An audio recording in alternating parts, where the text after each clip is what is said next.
Druhý pilier bude opäť otvorený už o pár dní. Boj medzi opozíciou a koalíciou sa však jeho otvorením neskončil.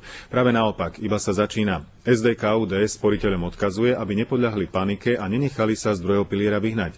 O tom, ako chrániť miliardy, ktoré majú ľudia v penzijných fondoch, chce na budúci týždeň diskutovať s odborníkmi.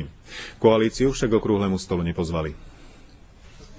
Nebudeme diskutovať s demagógmi, ktorí ľudí vyháňajú z druhého piliera, len aby mohli ich peniaze minúť. Chceme hľadať riešenia a nie počúvať klamstvá.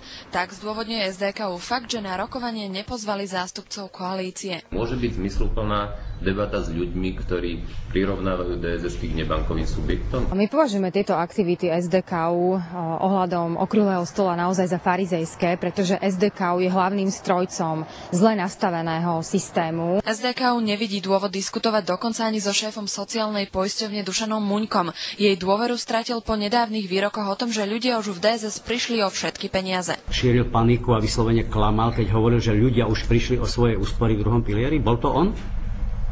No tak ja ho mám pozývať na debatu. Sme verejnoprávnou inštitúciou a nekomentujeme to, čo zaznieva na tlačových besedách politických strán. Ministerka práce, ktorá tiež pozvánku nedostane, retorike SDK nerozumie, lebo ešte nedávno vraj hovorili o vytvorení spoločnej pracovnej skupiny.